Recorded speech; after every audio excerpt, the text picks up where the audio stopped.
Hey, what's up, guys? Welcome back to day 6 of my Road to Sun and Moon challenge. Why did I speak like a southern person there for a second? Anyway, moving on. Honestly, that was totally unintentional. I wasn't even trying to do an accent, and I didn't really sound like one because my voice is stupid. But anyway, moving on. For those who don't know what Road to Sun and Moon is, I'll leave information in the link below, or description below, sorry. So check that out, alright? Anyway, let's move on. Once you're done reading, of course, let's move on to what today's video is going to be. It's going to be my top 5 favorite Kalos Pokemon or Gen 6 Pokemon.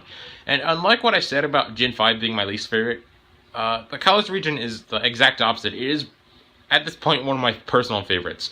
It was an easy region, yes, and the rivals weren't as cool as like the Gen 1 and Gen 2 rivals, but I still loved the game because of all the good Pokemon, and I loved how it wasn't just Gen 6 Pokemon. It had a huge variety of different Pokemon from all around the Pokemon world, which was fantastic. I loved how they did that, and I love how they're going to keep doing that with Sun and Moon, because usually, back in the day, when you start off a new game, so far, the only thing you catch in that game is, you know, that generation's Pokemon. There was no, like, variety, but then they totally updated it, so I think it started after, like, Diamond and Pearl, actually. But yeah, and another cool interesting fact about the Kalos region. The word Kalos, if I'm not mistaken, is the Greek word for beautiful. I'll pop up if I'm right or wrong right here. It'll pop up. So, if I'm right, yay! That's, at least that I heard that from somewhere. I don't know where, I just did. Anyway, let's start off with number 5, and that is Goodra.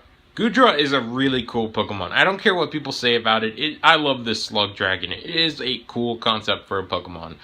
And I love how you have to evolve it. Basically, I think it is, you have to give it to level 50 in Rain, which is pretty odd, but it is a pretty interesting way to evolve it.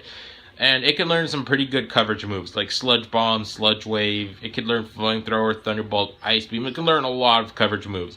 And personally, I usually go with Dragon Pulse, Flamethrower to deal with Ice-type Pokemon, some sort of Poison-type move to deal with Fairy-type Pokemon. And the last move is usually either Thunderbolt or Ice Beam. But I usually go with, like, Ice Beam so I deal with some different Pokemon, like Grass types and stuff like that. Which I didn't really need to deal with, but, you know, whatever. Goodra is a pretty interesting Pokemon. Plus, purple is one of my favorite colors, and it's slightly purple. It has a little bit of green in there, too, which is not that bad. All I have to say, though, is it's just a pretty cool Pokemon, and I highly recommend checking it out. Plus, Gumi is a pretty cute Pokemon, I gotta say. I don't know why, it just is. Oh, and plus Ash's Goodra. Goodra sucks. Ash's Goodra dies too much, faints too much. It doesn't really do much. It's just there for power, and it usually just faints, like, after a decent battle. It's probably one of his worst Pokemon on his team in terms of just how often it wins and loses. Anyway, let's move on. Number 4 is Heliolisk.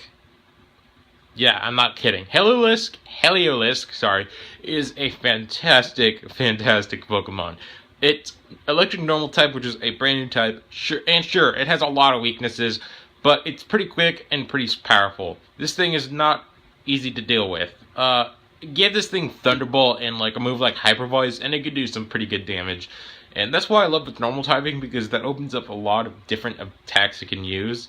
Normal type moves, which normal Pokemon aren't so good. In fact, I don't think any of these lists have any other normal type Pokemon except for the very first video I made in this series. Please check that out. My favorite Kanto Pokemon. Heliolisk is just a pretty cool Pokemon I like. And his recommended moveset for me is Thunderbolt, Surf, and Hyper Voice. I'm not joking. Give this thing Surf and it could do some pretty good damage with it. As for its 4th move, I don't really know. Maybe like Rain Dance, because Rain Dance could actually be useful because it learns Dry Skin, which is a move that I think when it's raining, I think Heliolisk gets HP back when it's raining due to his Dry Skin ability, if I'm not mistaken. And plus that will weaken fire type moves, and that will make it so Surf does way more damage. Yeah, Rain Dance for sure. Don't know why I just decided that now. But Heliolisk is still pretty cool, and Clement uses one as his ace in the as the 5th gym leader in the region. And I don't think he doesn't use it in the anime, which kind of sucks, but, you know, whatever. Plus, I kind of like how he's the frail lizard with his frail, which is pretty cool. For those who don't know what that is, it's that thing around his neck, the black thing with the white, the yellow triangles at the end, that thing. So yeah, pretty cool Pokemon. But let's move on to number 3. At number 3 is Hawlucha. Hawlucha is a pretty good Pokemon. It's the first ever flying fighting type Pokemon, and it has a move known as Flying Press, which is also the first ever dual type move, because it could be both flying and fighting type, which is really weird but really cool at the same time.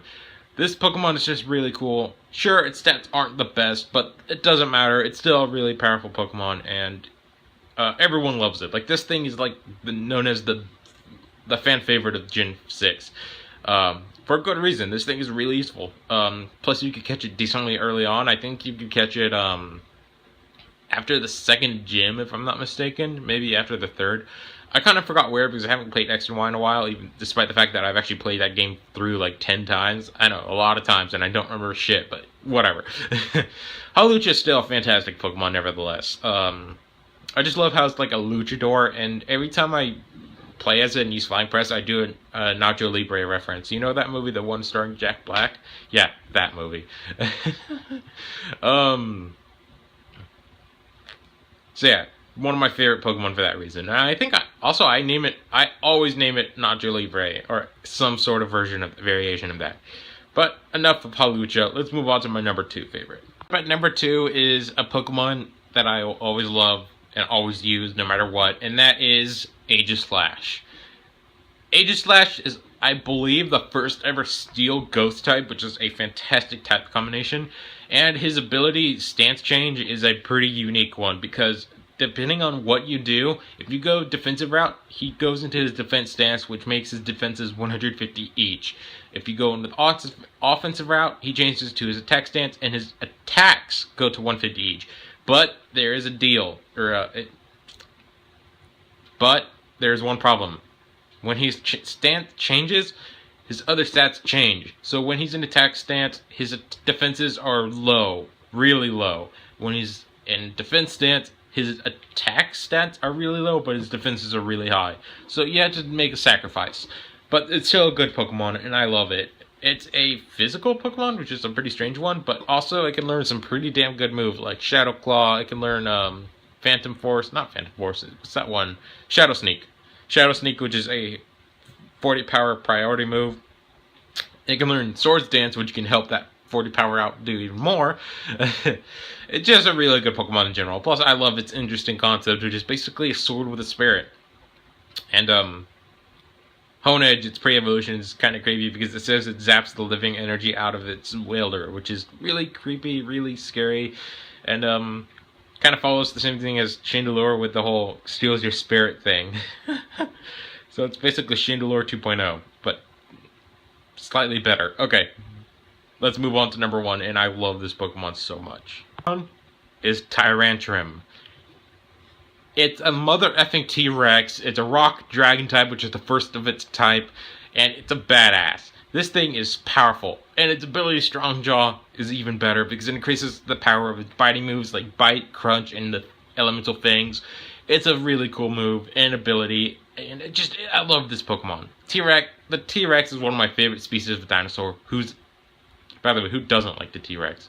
Seriously, it should be illegal to hate the T-Rex. No, I'm kidding. Or am I?